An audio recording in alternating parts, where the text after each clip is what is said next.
American football in Finland.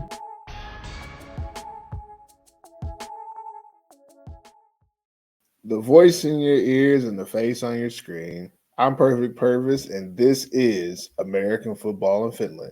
Today, I'm joined by my co-hosts, Coach Q and Chris Green. What's going on, fellas? What up? What up? We back. What's up? Let's go. Yeah, it's good to do another one. The AFF podcast is available everywhere you listen to your podcast, and you can see us visually here on YouTube. Wherever you listen to watch, be sure to subscribe, follow, and like us. Anyone who listens or watch but doesn't hit that button, we know you're a hater, but it's okay. We're going to go on with the show anyways.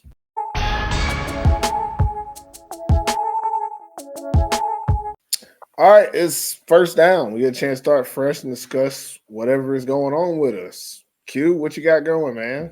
Not much, man. You know I ain't never doing nothing, man. Chilling. That's it.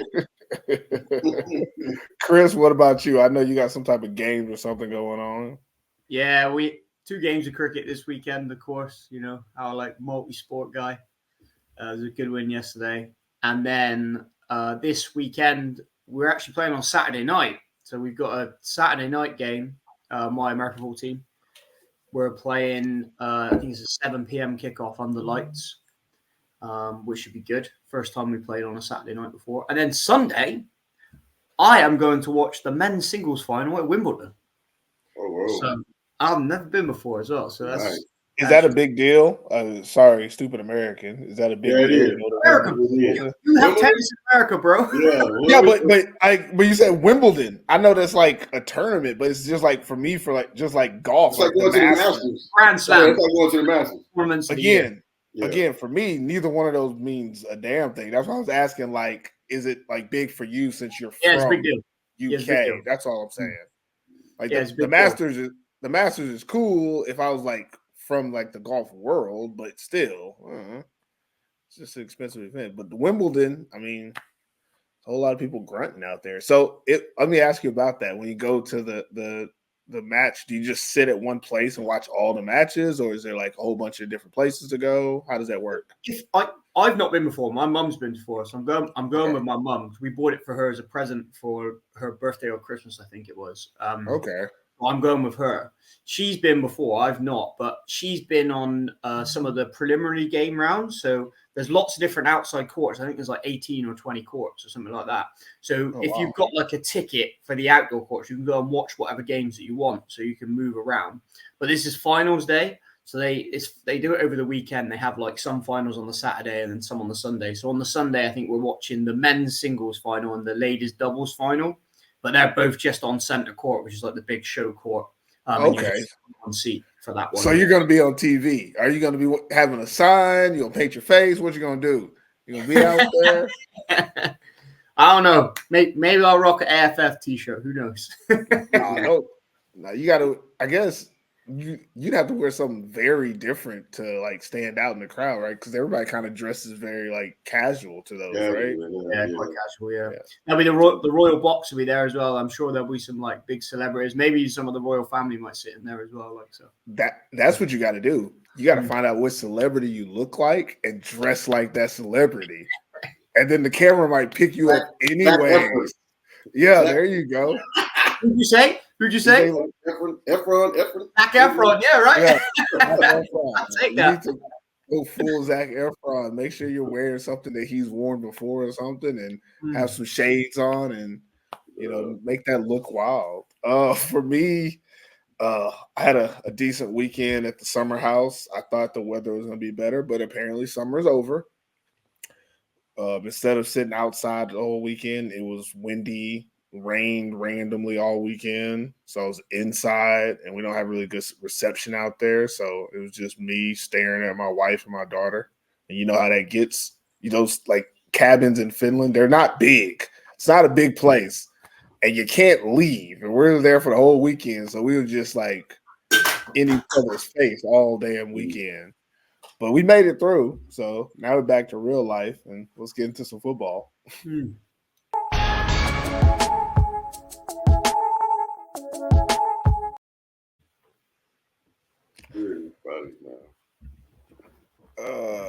What's it? Are you looking for a community? Are you looking for brotherhood? Join Ballers Members. Ballers Members is a private group to service athletes. Ballers Members are athletes coming together as men in a brotherhood environment. If brotherhood is something that you're looking for, you can DM Ballers Internationals at Ballers INT on Instagram. All right, let's get to players of the week. They've been announced on our socials already, and you can find that on Instagram. But let's talk a little bit about why we chose these players. First up, offensive player of the week, Jacoby Reddick, wide receiver from Senioka Crocodiles. Throwing out his stats, even though that's not why we chose him, but he had 5 receptions, 108 yards, 1 touchdown. They also had a kick return touchdown. He had 244 all-purpose yards. Q, what are your thoughts on Jacoby Reddick this week? Jacoby Reddick gave you pretty much everything you'd asked for. I wish he would have caught that touchdown, though, at the end. But he had a great game. I mean, he gave them every chance of being in the game possible. I said last week that they need to get him the ball more. And, he only had 5 receptions, but you can see what he can do. He also had, I believe it was a forced fumble or fumble recovery? It was one of those, a big play later on in the game, too. You got the onside kick recovery. Yeah, the onside kick return. Yeah, so he had a real good, overall game, but definitely offensively, he helped them out a lot because, they needed it. I mean, they got good receivers there, but he's the dynamic one. So, he's definitely, earned it. Chris, what were your thoughts on Reddick this weekend? I think this is the first time that we've seen decent numbers from him this season. Mm-hmm. I feel like this is his coming out game right here because he showed what he is capable of doing. And I don't think we've seen that this season thus far until this game. So we actually see, and you could see he was well up for playing that day. You could see he was hyped, he was celebrating, you could tell he was zoned in on that game. And like you said, he had some key things like that kick return, great kick return. Any return touchdown is something to be praised about. And the onside kick recovery as well, great play for him to get down there and rip that ball out. So he just had a real impact on the game. And like you said, it would have been great if he'd have caught that touchdown late as well. But I feel like it was his game to say, yeah, I am here. You need to talk about me now as well because you've not talked about me yet. But he gave us a reason to talk about him and very deservingly of the offensive player of the week this week. Yeah, I agree with both of you guys about him. I think it's interesting because kind of a little bit of both of what you guys said is kind of how they went about it. I remember Chris saying a couple weeks ago, has he even been playing? Who is this guy? Who is the number 16? Because we really hadn't seen statistics from him or anything. But then Q said, like you said last episode, if they give him the ball, man, he's dynamic. And we got to see that kind of put together. We have to talk about him because obviously he was the player of the week for us. But it was good to see him kind of have his moment. I think he's one of those players that he does what the team wants him to do, tells him to do. And therefore he's not, give me the ball. I need to do this, and that. But he might want to do a little bit of that going forward because I think they kind of forget that they have someone with his ability. One thing that I did a quick dive. Okay, I'm not doing a whole lot of research, but he was like an All-American returner in college. That was his thing. Yeah. And if you have that guy, you have to make sure he can get the ball. All he needs to do is get the ball. He doesn't have to necessarily catch passes downfield.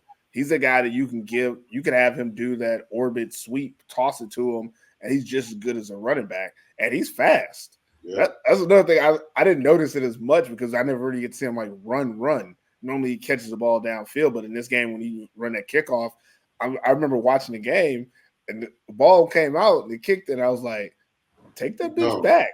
I was just I was ready to see a good game, and when they kicked out, I was like, take that bitch back. And he started moving nah, for real.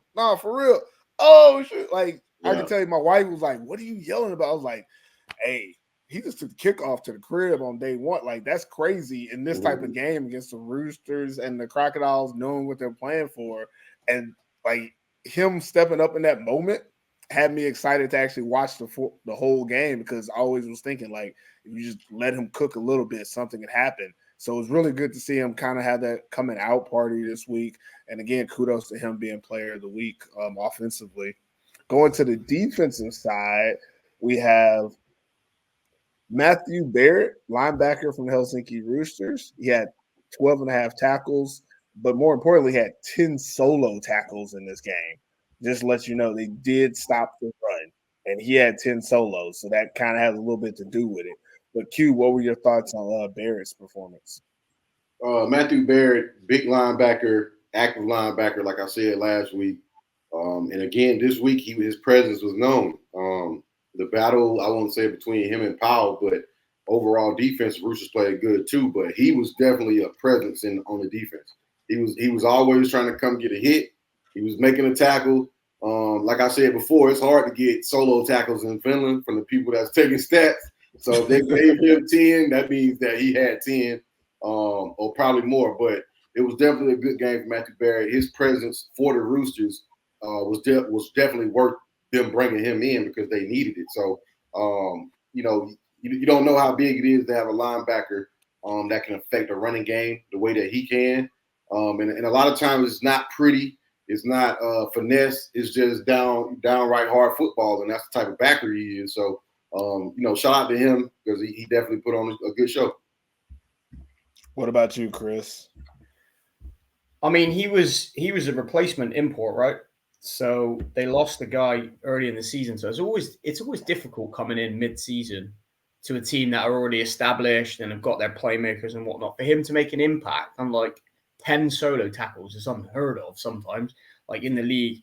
And like you said, Christian Powell, he was stopped. He only had 61 yards. Yeah, okay, they'd only give him the ball 14 times, but I would still say not stopped, more like slowed. Slowed. Okay, I mean, slowed. Because we got to remember, 65, 70 yards for a running back is on par to be pretty good. It's not Christian Powell numbers. That's the thing. We keep Christian Powell to a very high standard. So if anybody can knock him down a peg, they've done a hell of a job. Yeah, exactly. And I just feel like Barrett was there on key downs. He was all over the place. He's a real rough and ready linebacker. Like he really likes to get stuck in on the tackles, and exactly what you want as a linebacker and from a team point of view. And yeah, he was just in and around the ball often. And you could see he was quite a nasty player as well, like with what he was doing. I think there was one time where he was on the ground and someone tried to like push him and he was like, nah, get off me. Like, I'm not having that. Like the thing, he's the kind of players you need on defense. You need a few guys like that. And he definitely is well deserving of defensive player of the week because he was a force to be reckoned with. For me, I'm trying not to do any bias, but I still remember like how well he played last week. And he like jumped off the page. And then this week I was already looking at him, like every play I'm already looking for that number 44. So it was no surprise that he made a lot of tackles to me. But again, he did a great job. And it's really good to see him kind of be that extra piece to the defense that the Roosters need going down the final stretch. And him coming in and being able to do it so well. He has experience internationally. So it's not like you bring in like a rookie player, so that he was able to fit in really quickly and do his thing. And his thing is to make tackles. So great job, Matt Barrett, and making all those tackles this week. I think as well, when you're bringing in a replacement, any player, replacement import, I think it's good that you've got a guy who, he was at the Algai Comets before in the GFL. So you've got a guy, like you say, Pervis, he's seasoned already. So he's had experience in European football. So I guess it's easier for him to just slot in because he knows the score, kind of what to expect from it. You bring in a guy from the States, they don't necessarily are going to gel with the team straight away, but you can see straight away that he knows exactly what he's doing. He knows what to expect. And he's played at a similar standard. Like the GFL is a similar standard to the Finnish Maple League now because of the ELF. I would say it's a lot closer now because and a lot of the players go in there. I think actually Q probably has more experience with this than I do because I did play linebacker. But one big thing about coming to Europe is that first time you come, the speed. And not like people might get just confused with, when you go to NFL. No, not like it's faster. It's different. Yeah. Because everyone's not running at the same speed. And a lot of players come over here, and if they're running, say you're running at your college speed, you don't get to the hole at the right time. You might get there early and end up getting blocked more often. You're gonna get there early. Yeah. Or the angles you take, you don't get to the right spot because you end up over pursuing or you under pursue depending on who you're playing.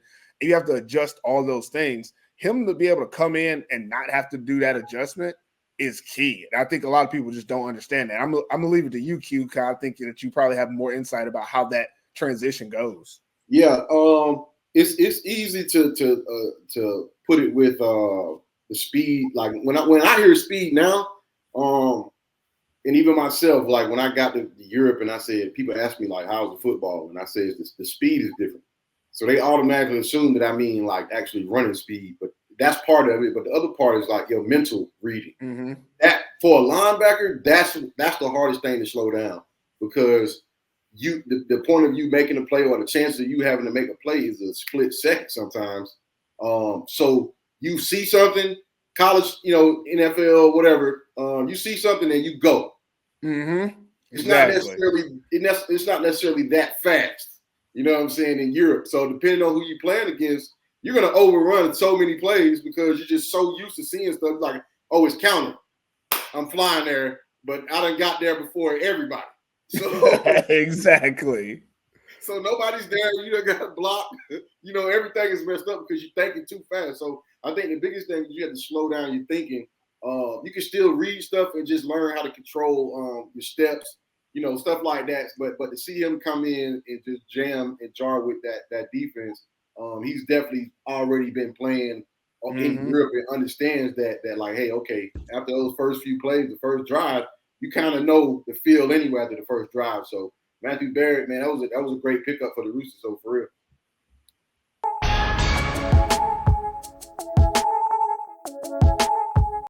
Let's talk about some key player performances from this week. All stats aside, these are some of the players who deserve recognition for their play. We give 1, 2, or 3 helmet stickers depending on how well we thought their play was.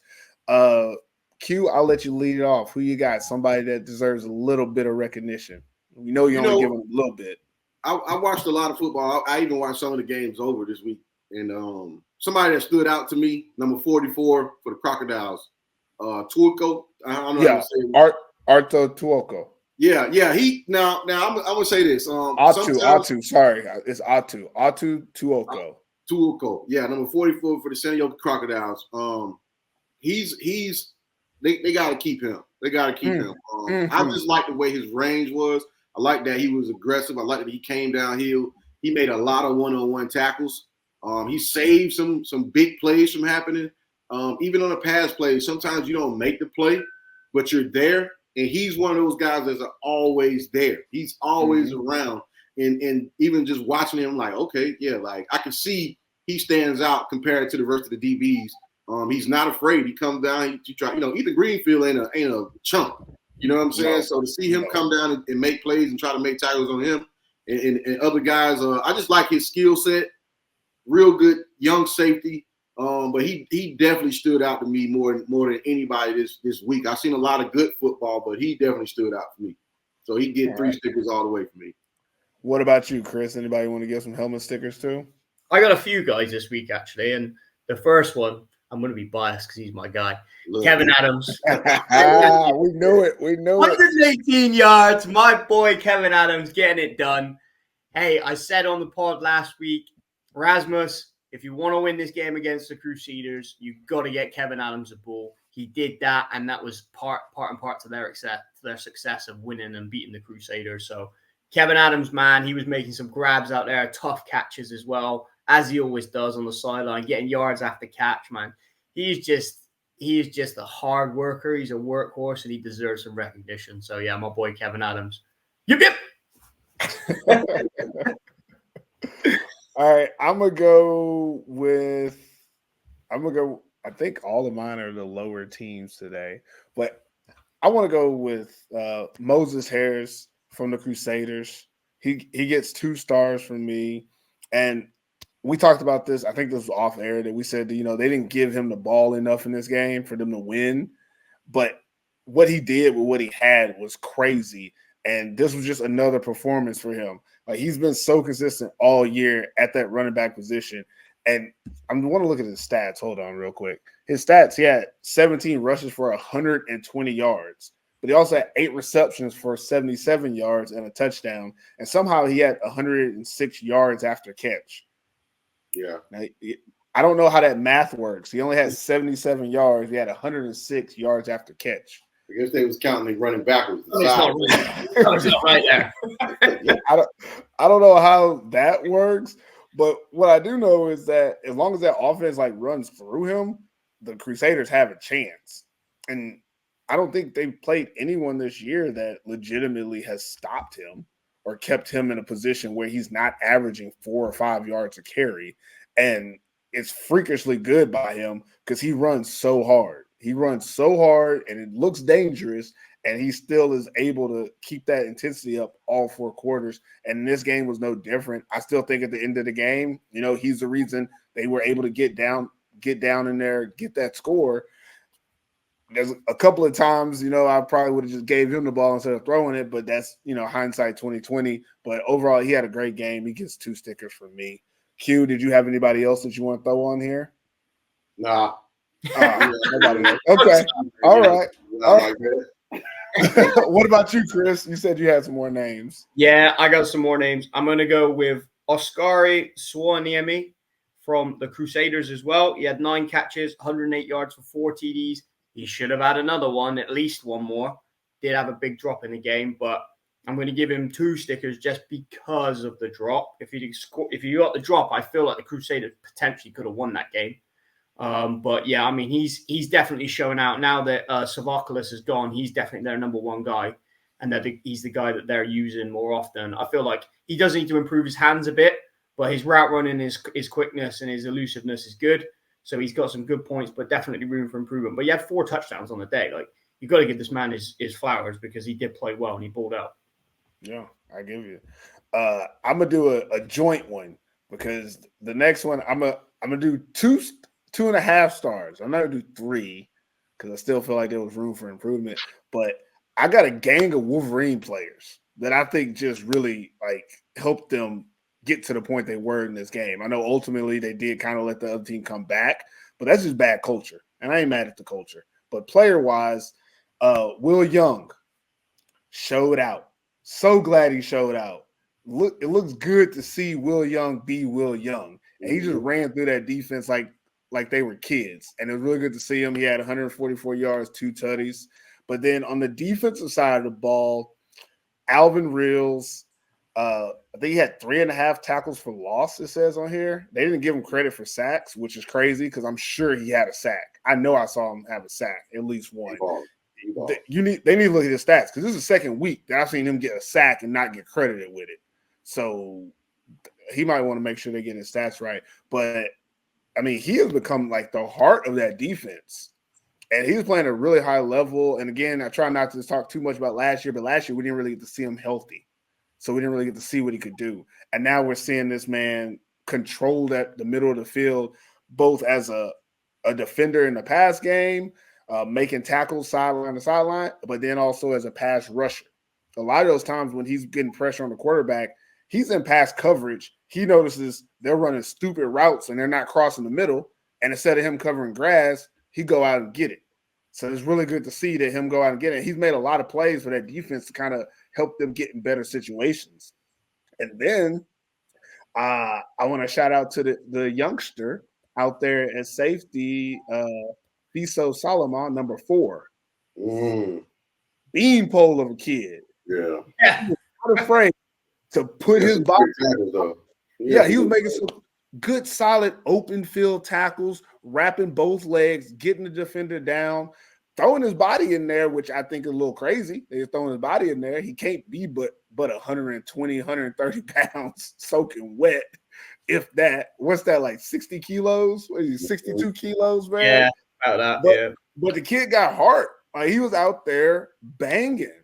And I don't know, maybe D. Lou talked to him and channeled his inner strength through him, but that's kind of the energy and vibe that I was getting from him back there at safety. It was like he was like, okay, Lewis not here, somebody got to do it.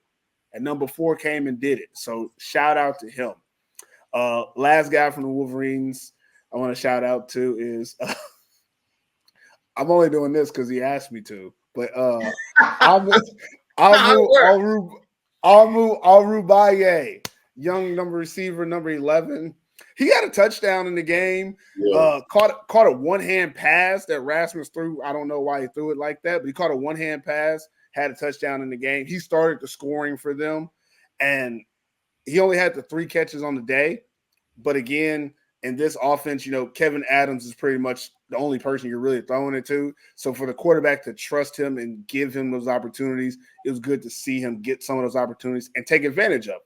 That's one thing that we're going to talk about when we talk about the games, that a lot of teams just didn't take advantage of opportunities. The Wolverines took advantage of their opportunities. And again, that's why I kind of put all the Wolverines as a collective, because I think with these 4 guys, the way that they played, it helped this team have just enough, 2 points enough, if that's right, just enough to get the win. And that's kind of how this team has to play to be successful at all. So shout out to all those guys, 2 stars for the group. Any other names that you got over there, Chris?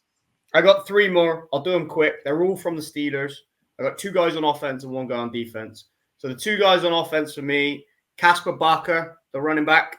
He had 9 carries for 86 yards and a touchdown on the day. They finally got a bit of a run game going other than Josh Taylor, which is good. So it was good to see for him. It's the first time he's kind of like gone above 50 yards rushing, I think, on the season. Correct me if I'm wrong. I may be wrong, but I don't remember. So, and then Austin Brock had 6 for 68 and 2 touchdowns. He was a force to be reckoned with, and he had to go at the goalpost. But the goalpost. Oh, wow. He hit that thing hard. He hit it hard. Bounced off. Yeah. They're gonna ask Austin Brock, so what was the toughest hit you ever hit? Well, this is goalpost in Kuopio, Finland. Hey. I told him, I say, when you hit that goalpost, I just thought to myself, man, if I was playing now, that's what it'd have been like. I told him that. Like, that's what it would have felt like. It felt like him running into me. And then the last guy, guys, got on defense, guy we talk about a lot anyway, Jamarcus Henderson. Again, I thought he was just a savage in there. He had 5 solos, 2 assists, 6 tackles, 2.5 tackles for loss. He was, and he had a sack as well. So he was a force to be reckoned with again. I mean, I like to use that saying a lot, but he is a beast on that defense, and he struggles to be blocked by anyone. You got to double team this guy because he's a freak. Let's put it that way. He's a freak. And yeah, I thoroughly deserve. I think all 3 of those guys are going to get 2 stars from me. Okay. I'm going to do my last one. I got a couple more Steelers guys that I liked as well. And you didn't name them, so I'm going to have to. Lars Steffen, number 27. He played linebacker in this game. They run that 3-4 defense, and he was an overhang linebacker all game. And he was getting into action. He had 3 tackles for loss. I think he had 4 total tackles, had a sack, had a forced fumble. And every time you needed a big play, 27 was there. And he was on they ass. I loved it. I just like seeing his energy. He looked really good out there. Other guy, Carlton Marshall, he was our MVP last week. 7 tackles, had 1.5 tackle for a loss, had a sack, had a PBU. Again, number 2 was everywhere. I think if I look at the Steelers defense, the numbers that stick out to me, because I watch numbers, I don't really look at names when I'm watching them play, I'm always saying number 3, number 2, and number 27. I can't name a play that doesn't end with one of those guys doing it. So kudos to all those guys. Again, I'm giving those guys 2 stars as well. And I think that's it for helmet stickers. Unless Q got somebody that he want to throw some flowers to. Nope. Yeah, Jason Thomas, man. Jason Thomas, man. Hey, that's Jason is like my pop, man. You know what I'm saying? But I know, he calls the defense over there for the Crusaders. And I know what he's going through to see, like, you lose. But games like he just played, seeing your defense get stops on 4th down, seeing your defense get interceptions, seeing the development that you're actually coaching. You know what I'm saying? Like, sometimes you got to look. I know we talk about the wins and losses or whatever, but I just mean speaking of just developing. Their defense played like, they played, even though they were playing against them, their defense played and made some good plays, and they made it a good game. You know what I mean? It wasn't a necessarily terrible game like that, but shout out to Jason, man, just because, like, I know what it's like when you don't have all the pieces and you got to work with what you got. And any little good thing that you do on defense, is amazing and it's great and it feels good because it's like, man, finally, this is what I've been trying to get y'all to do type of thing. So shout out to Jason, man. I mean, just throw this out there. What they have, like 16 players? Like, he definitely had to work with them. They didn't have a full roster out there on that Thursday night game. That's what it's always tough Thursday nights. I said it offline. Like, Thursday nights is tough because if you have to travel at all, you're dealing with people's like work schedule. Game starts at 6:30. If you don't get off to work till 5, are you gonna be able to make it in time? And then game's over at 9. Are you gonna be able to get home, get some sleep? And what if you work in the evening or you work early in the morning? Like, that's what a lot of these players have to deal with. It's kind of the catch-22 about these Thursday night games, but it is what it is. We'll get into it. Are you a fan of the American Football in Finland podcast? Show your support in style. Rock our logo proudly on hoodies, t-shirts, beanies, and snapbacks, all designed for fans like you. Join us in celebrating American football in Finland. Grab your gear and be a part of the AFF community. All right, it's time to talk about last weekend's games. We know who won or lost the game technically, and who won or lost the game. First game, Helsinki Wolverines versus the Lawyer Crusaders. Q, who won or lost this one, man? The Wolverines won this game. They came out with a different energy. They came out with a different type of demeanor. Like from the start. You could see that they really wanted to win this game. And then once the momentum started going, then it's like, okay, all right, well, and I know us, texting or whatever all the time during the game. And I'm just looking like, wow, like Wolverines really doing this. You know what I mean? But they won the game fair and square. They made a lot of plays, defense, offense. And I know it feels good for them to win this game because, they've been really trying and to actually see it, to be able to breathe and say, man, we got one. You know what I mean? That confidence to see those guys out there excited, the linemen celebrating, the linebackers celebrating. The energy with the Wolverines was just totally different on this game. And you could just tell that they were just like so amped up and so excited to finally have a chance to win a ball game. And they did. And the Crusaders, they had opportunities to take the game. But for some reason, they just couldn't stop the Wolverines at certain drives. The Wolverines just kept going. It just, Kevin Adams made a great play on one of those drives where they just kept the drive going late. And I was like, man, boy, Wolverines going to pull it off. And they did, man. They won this game. What about you, Chris? What are your thoughts? I disagree. I think the Crusaders lost this game. And I'll tell you why. There was key moments in the game where the Crusaders could have took it. And they even had a chance late in the game, going for the 2-point conversion. He had a wide open receiver and missed him. He missed a field goal, too. Missed a field goal. Yeah. It got blocked. They got blocked, but they had plenty of opportunities to put this game away. Okay, yeah, the Wolverines were up at halftime, but it was only like a score. The last quarter was 19-7 to the Crusaders. So they had all the momentum when it mattered in the fourth quarter, and they just couldn't pull it out the bag. I mean, I'm looking at a few. I like numbers, Pervis, but I'm looking at numbers here. Right, first downs, Crusaders 25, Wolverines 12. Right, that's one of the numbers that sticks out for me. Offensive total yards, Crusaders 392, Wolverines 346. So nobody was playing defense out there. Penalties. This one really, really picks out as well. Wolverines had 9 penalties for 104 yards. The Crusaders only had 3 for 25. So there's 3 key categories there that the Crusaders are winning in. Yeah. Okay. The only big one that the Wolverines were kind of winning in, and we talked about this offline as well briefly, they were 6 for 9 of third down. Those drives that kept going. Yeah. And exactly. You know that there's key moments in the game. If you look at third down conversions, often it's the team that does better with those are the team that usually comes out on top in close games. Yeah, because if you can convert on third down, you're keeping that ball, you're keeping the other team's offense off the field, you're keeping their defense on the field, and it gets grinding, and you get tired and tired and tired.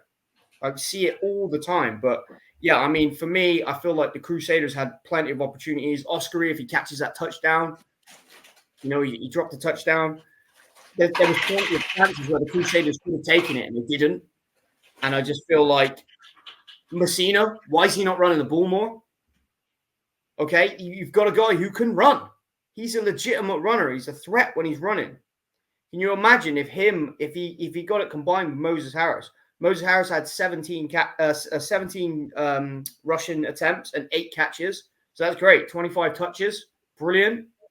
Okay. Crusaders, if you want to win the game, he needs to be doing that every week, 25 to 30 touches. But Messina's got to run the ball. Can you imagine if they ran the read option off of that with him? Yeah, that'd be crazy. It's going to be dangerous because you've got to stop Harris because Moses is a machine when he's running. Like he's hurdling guys out there. He's stiff arming guys. He's carrying that ball like a loaf of bread sometimes in one hand. That one hand thing. Doing his like impression out there, like holding it in one hand. But he's a big dude, and they have to commit to stopping him. And if they don't, then he's gonna run you over. They do commit to stopping him. Messina just pulls that thing and he's gone because he's a legitimate runner. I've watched his tape. He's a legitimate runner. He didn't run the ball once in that game. Oh wow! I didn't.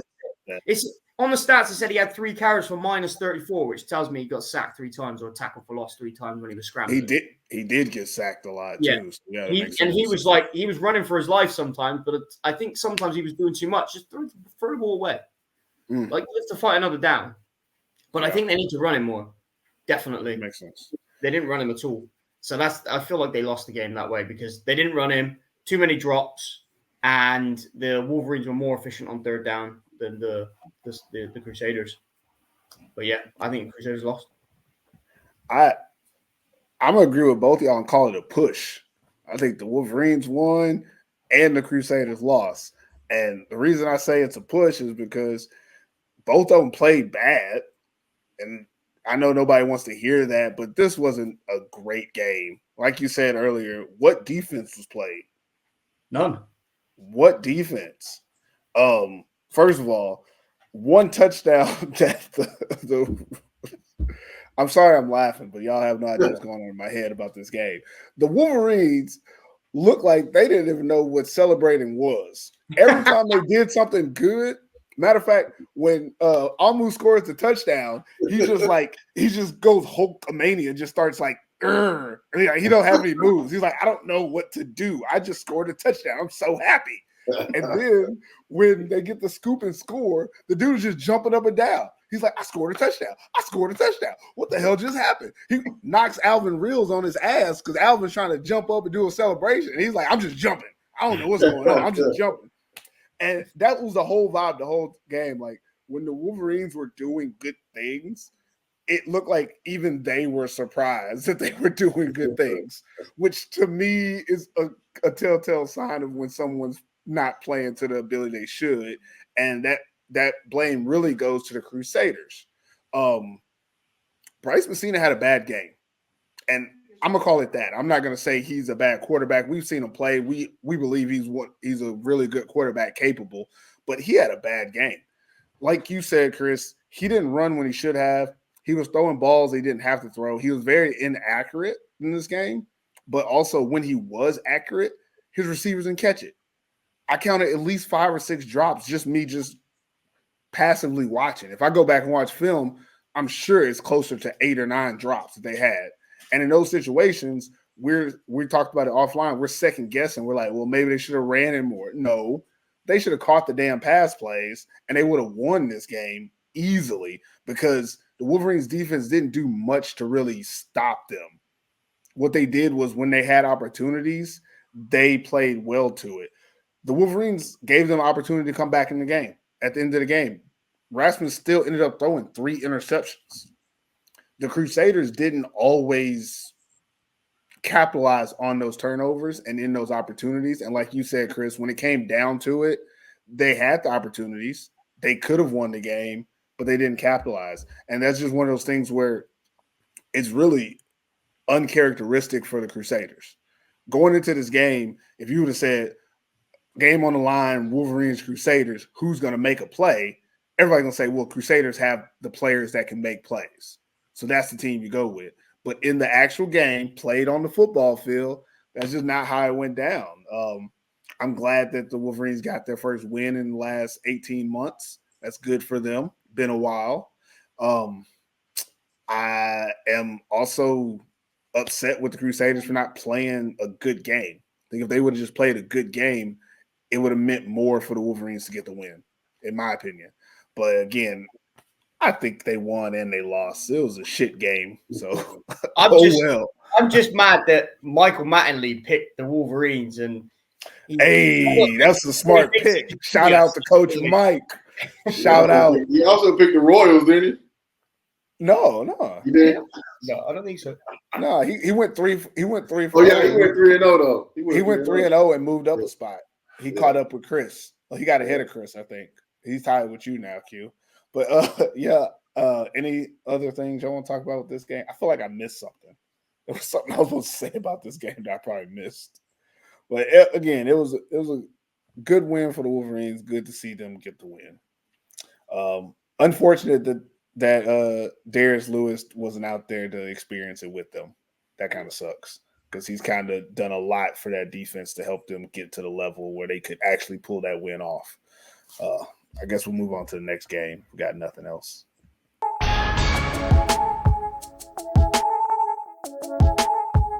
All right. The real matchup from the weekend, well, in theory, it was a real matchup. Helsinki Crocodiles versus Helsinki Roosters. Chris, I'll let you go with this one first. Who won or lost it? This is tough because either team could have won this game. I think it's a bit of a push, if I'm honest. Really? I do, yeah. I think it's a bit of a push. I was tempted to say that the Roosters won, but I think it's a bit of a push. You know, it's only an 8-point game. So they were both in with an opportunity. I feel like the Roosters defense slowed down Christian Powell well. I don't think Arambide had his best game. He didn't have a great game. I feel like Reddick had his best game of the season so far. So that was a positive for them. Ethan Greenfield was average. Wasn't amazing. Wasn't great. As far as Ethan Greenfield goes, you know, what we're used to seeing. Again, he rushed for 87 yards. And I mean, 87 yards is a great game still, but it's not Ethan Greenfield numbers. No touchdowns. Ambro had a bad game. He was poor. He only had 16 completions, so he was about 50%. So he had 31 attempts. So he was poor as well. I feel like both defenses played well, but I'm kind of like, I'm torn between the two. I don't feel like either team really took this game by the horns because I wasn't sure who wanted to win the game more. Eventually, the Roosters did want to win the game more, and they deserved to win. There was a point in the game, I think, where the Roosters were up by 15, I think, and they decided to go for 1. I'd have preferred to see them go for 2 there. It was when they had the penalty, and they came back on the extra point to the 15-yard line, I think it was, and they went for a 1. I feel like they probably should have gone for 2 there because if they go for 2 there, it's then a 3-score game. It's 2 touchdowns and a field goal. Whereas they went for 1, didn't get it, which left it as a 2-score game still with a 2-point conversion. So it's a 15-point game. So I feel like management-wise, I didn't think that was the greatest option for them because even going for 1 point there, they're only 16 points up. So it's still 2 touchdowns and 2-point conversions. So I don't like that decision personally. But again, it went up and down this game, and I do think it's a bit of a push. If I had to choose one team, I probably would say that the Roosters did win, but I'm torn between the two, if I'm honest. I'm interested to hear what you guys think. Yeah, I shouldn't have started the whole push thing. Now we're all going to keep pushing. Q, I know you're going to do us a decision. So what do you think? You know what? I'm kind of on the same line as Chris, though. I'm not even going to lie. I'm on the same line with Chris because when I rewatched the game, there were times where the Roosters made plays like Olin had a punt that got down at like the 2 or 3 yard line or something. Then the return by Julian Bell. Offensively, like you say, Ambrose didn't have the greatest game, which I didn't expect that against them because of what they have up front. As you can see, the Crocs D line, they're stacked to stop quarterbacks. They basically rush the quarterbacks. They picked up another D line from Colorado. and played at Colorado before, and now they have 2 rush-ins, which basically mean that they're ready to stop passes. You know what I'm saying? That's what they're gearing up for. But in this game, I think the difference was one team relied on their quarterback and the other team did. I think the Roosters did a real good job of moving the ball around. Ethan Greenfield had a lot of gas and runs, some first down, some hits there. It didn't do enough to like put them out where they needed to be or keep the running game going, because they would do something like that and then they'll go back to throwing the ball.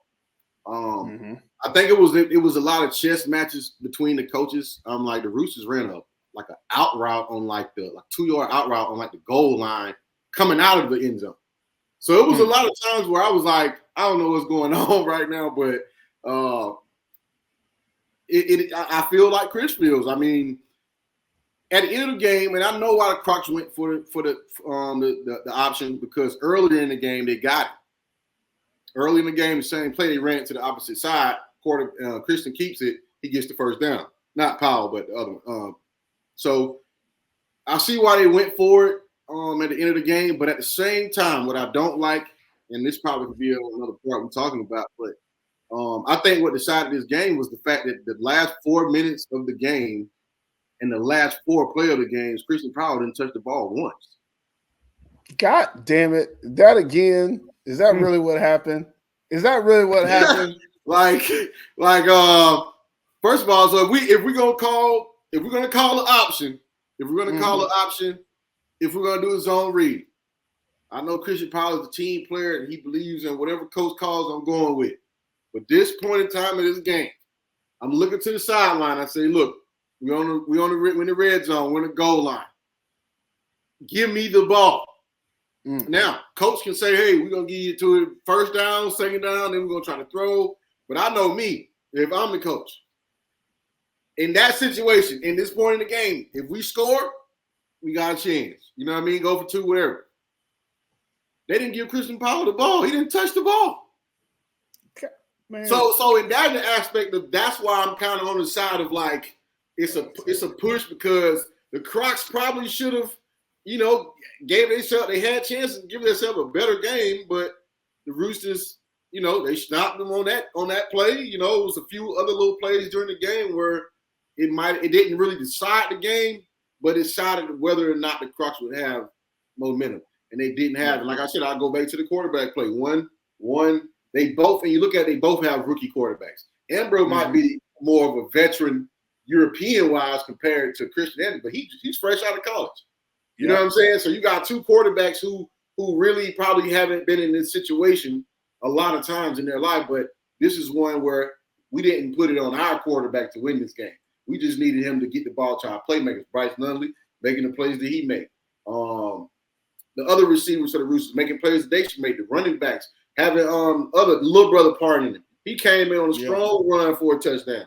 You know what I mean? So it was a lot of players. We even seen Oko come back, seen Vile Velocity come back. The Roosters, pumped up that defense a lot, but still it came down to a close game where coaching, I think, was the difference in this game. But it's hard. I'm going with the Roosters. They won the game because they made the play that they needed to make to secure it. So that's why I'm going with them. Yeah, go ahead, Chris. Can I just say one thing? So quite like what Q said about the chess match.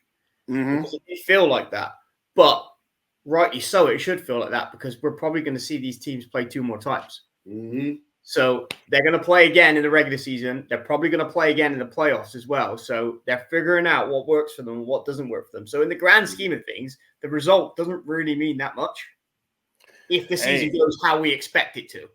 Just rewind the tape to what I said last week about this game, and I said that it's going to be the first out of 3, and it's going to be interesting to see how they play each other in the first match, because, like you said, it's a chess match. For me, I'm a technically say, the Roosters won the game, because what you said, Chris, the situations where they needed to make plays, they made the plays, in contrast to what the Crocodiles did. And what I like about this game compared to what we were talking about in the game before is it was a good game. Like, when I'm thinking about after the game, what do I want to talk about? What did I see? What did I think was like monumental? I feel crazy that I didn't realize the Christian Powell thing. Like that off top is what I should have noticed, but I didn't. And when I take away that and then think about what did I get from this game? Nothing. I like what Chris said. Both defenses played good. Both offenses played average to below average because the defenses were playing good. Both quarterbacks were almost 50% throwing and passes, but the Crocodiles had more yards. I think one was 16 for 31, one was 16 for 33. Yeah. No one threw any interceptions. And like you said, Ambro, he was under pressure pretty much the whole game because they had those ends coming. And he wasn't flustered. He got the ball out. He got rid of it. He got it to me. I seen one time he threw it out of bounds. You know quarterbacks don't do that in this league. They sit there and throw it right back to the middle of the field and throw picks. And Ambro has been, one of those guys. There was a time where he had to scramble. He goes to the sideline. There's nobody open. He throws it out of bounds. Yeah. That's that maturity that Q has been asking for him to have or that he's going to be getting. If he has it this early, again, this is the first meeting. They're going to play this team probably 2 more times. And that third time, I mean, he's going to know exactly how he wants to play the situation. The Roosters did a really good job, like you said, of spreading the ball out. And I just felt like when I look back at the game, I was looking for helmet stickers. And I go and look at each game like, okay, who stood out to me? No one stood out to me from either team, and not in a bad way, but in the way of both teams had everybody contributing. So like all the play was evenly distributed. Like no one was just making all the plays. Defensively, the Roosters defense, everybody was there. I know Barrett had the 10 solos, but outside of those 10 plays where he had the solos, they had another 30-something plays. And that was spread out because the next top tackles on the team was like 4. So obviously everybody was being involved. Same thing for the Crocodiles is that even though they were rushing the quarterback, they didn't get to him a lot of times, but they got pressure, which gave you throwaway throws to receivers that were a little bit off. So your defense was able to hang in there. Jacoby started the game off the way that you want to with the kickoff return for a touchdown. And then the onside kick, I love that. It meant that they really wanted to win this game. I nothing but respect that onside kick. But ultimately, when I look at both teams, it was just a really good game. And I'm glad to have watched it because I've been watching a lot of bad football in Sweden. If y'all been watching the other podcasts I'm on, them damn games suck. But it was a good game by both teams. Like I don't have any like strong takes because I really felt like it was one of those. And actually, I remember talking to my wife while we watched this game at the cabin, and we ended up watching the Sweden game afterwards, and she said she liked the Sweden game more because it was a lot of like high scoring and nobody really stopping each other. And I was like, yeah, but this was more like an NFL game. If you watch the way the Roosters and the Crocodiles played against each other, and you guys both alluded to it earlier, the chess match of the game.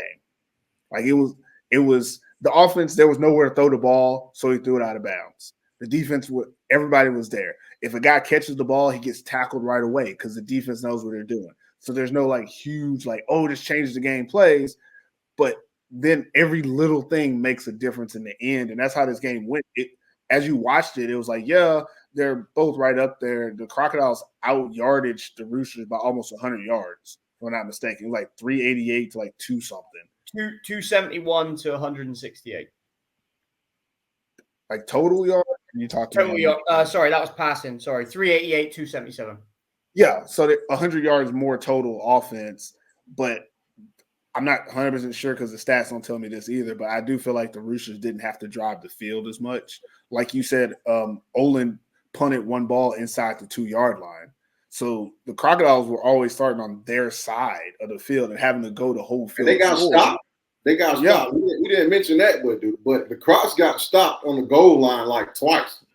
There you go. Or the red zone like twice. Mm. So the Roosters had some great stances, when they needed to that like made the game be like it was. And then once they start scoring, now the Crocs have to go away from running the ball, which they really didn't have to when they did. They really didn't have to go away from it. But the normal thing that coaches do is panic and feel like now, I gotta have my young quarterback running all over the place trying to make plays happen. Which he was, he made some great throws at times, but it wasn't enough. Like to beat the Roosters, you're gonna have to finish drives. You're gonna have to finish drives. You got to make every drive count.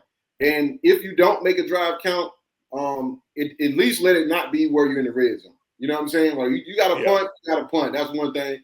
But anytime you're in the red zone against a team like the Roosters, you got to capitalize because you come down to a close game, and the Roosters have been in a lot of these as an organization, a lot of close games. So they know how to stay still, keep calm, and whatever y'all bring to us because the Crocs literally had the ball for the last 4 minutes of the game. They had the ball the last 4 minutes of the game, basically, and it wasn't the Roosters. They broke even after the Crocs got the kickoff, the onside kick. They made some stuff happen. The Crocs, and for a second, like they was going to score. Then all of a sudden, Roosters brought that beef in. J-Mo, Oko, they had all they got a stout front seven. You know what I'm saying? So this is and we just seen probably the best running back in the league get 60 yards against the Roosters front seven. You know what I'm saying? So you said at the start off there you wanted to discuss some stats, and this is going to reinforce my earlier comment as well, which is interesting. Okay, so I'm going to run through a few that were like really close. So first downs, Roosters 16, Crocodiles 15. Push. Rushing yards, Roosters 109, Crocodiles 117. Basically the same. Push. Passing yards, this is where the Crocodiles were more. So they were 271 to 168. Completion percentage was basically the same. We talked about total offensive yards. They had about 111 more yards. Penalties, they both had 50 and 52 yards penalties. So exactly the same. Wow. And here is the one for me. So what did I say earlier about close games and third down conversions? I said the team that usually gets the best percentage on third down conversions in a close game are the team that wins. Crocodiles, 3 of 12. Roosters, 6 of 12. Says it all. Yeah. Big difference. I still wish I could see like I don't know if they have like the drive chart, but like how far they had to go for each drive. Because I just feel like that's the main reason why the Crocodiles had more yards is because they had so much further to go, which is a credit to the Roosters' game plan overall, field position. It's one of those things that we can't really put numbers on if we don't have the stats, but I think field position played a huge role in them being able to put up a lot more points earlier. There is a drive chart. It is on there. Okay. The drive chart is on there. Yeah, so that'll probably have the specifics, but I ain't worried about that. We'll move on to the next game. This was a good game, though. I liked it.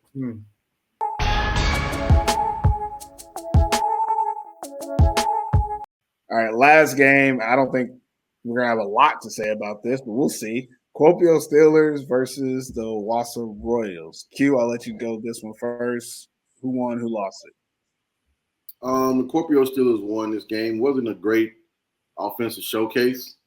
For the last few games, Kuopio's offense really hasn't been hitting big the way that we've seen them early in the season.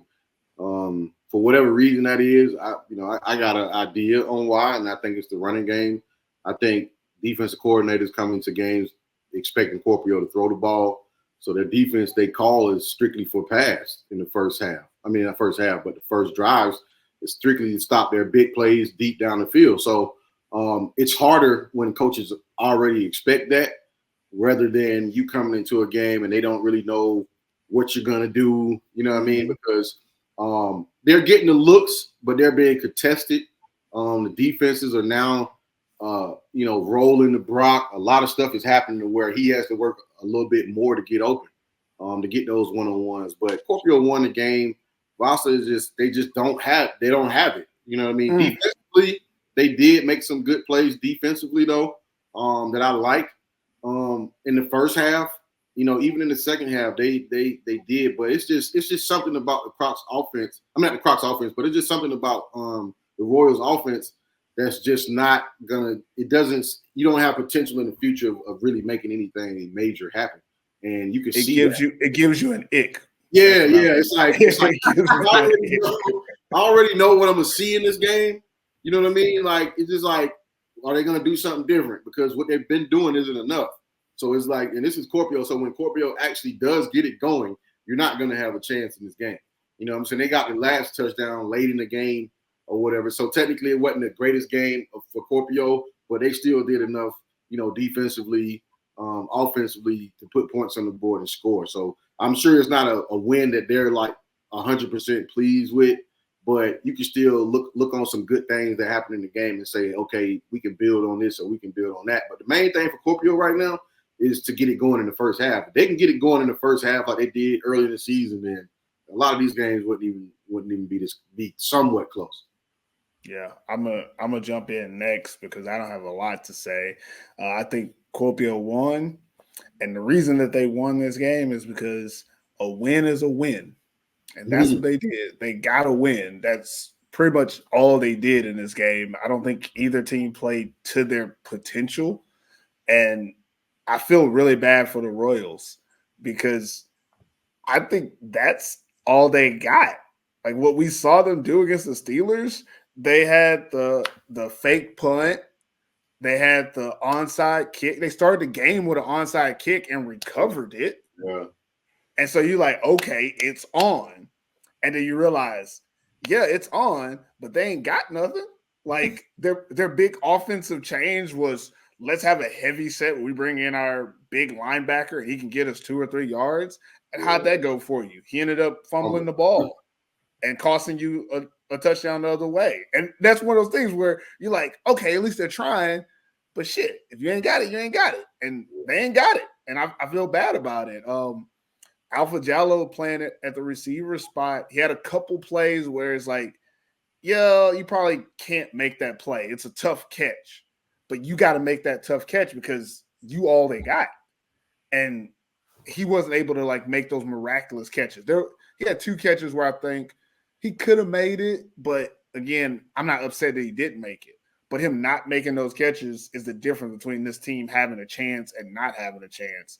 I think the Steelers, again, a game where they didn't play great, but they have the talent and they believe in themselves enough that they'll make it work. I like that they put Noah Choate at running back, but I mean, I checked the stats afterwards. Apparently, he didn't get a lot of yards at running back. I think those stats got to be wrong because he looked like he was doing fine.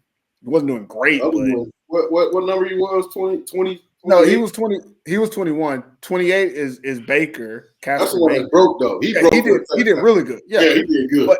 But Noah started the game and Noah had a lot of carries. He had like 10 and 11 carries or something like that, or maybe 9 carries. 9 carries, but it looked like he got 9 carries for like 30, 40 yards. But I don't know. His stats might have said like 70 yards. I don't know.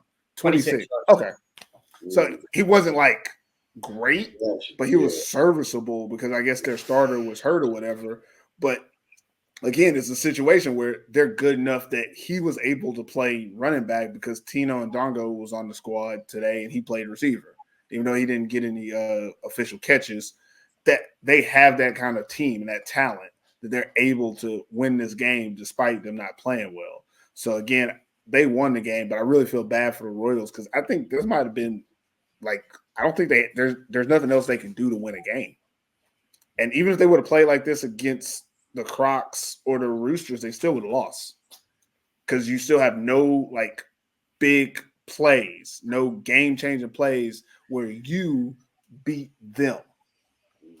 Not take what they give you, beat them. A lot of what Theo Landers does is he takes what off a defense gives them and he runs. That's great. But they needed somebody to like make a play where you're better than them, and we're never able to do that in this game. So that's my thoughts on it. Chris, what about you? I'll tell you what they need.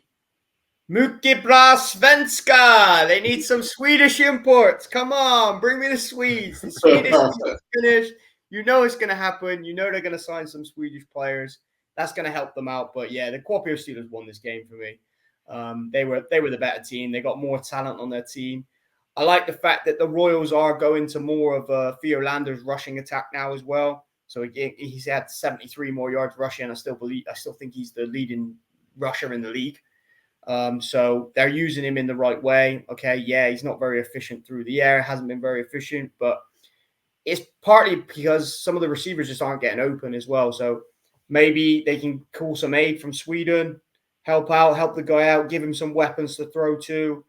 But again, we see the same names on the box score, and Alpha wasn't there, as you say. There was a couple of catches that he, someone like him, you expect him to maybe have a chance of catching them, but wasn't there. Yeah, the Steelers are just better. I mean, Austin Brock played well. He had a good game. Not his best game, but he had a good game. He went off. He needed to do what he did. 2 touchdowns. And Josh Taylor just went through the motions, did everything he needed to do. Didn't need to kind of overexert himself in the run game today when they played on the day.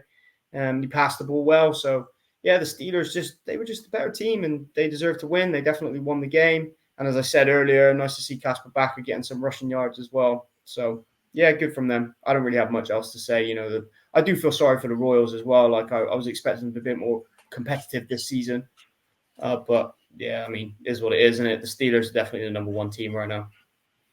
I mean, before we jump out of here, we writing the Royals off. We write them off. They make what they are right now? What's their record right now? I think they're 2-4. So they just got to win 4 more games. So they got to find 2 games. They got to find 2 games, and it's got to be. I don't think Sweden got enough. I don't think Sweden got enough over there to help them get back. They got to try to either beat the Butchers, the Roosters, or the Crocs. One time they got to schedule. Right, so they got to beat. They got a bye week. They got a bye week. So then they bring in the Swedes during the bye week. Get them acclimated. In the bye week, yeah. Then they got the Wolverines at home, so that's a win.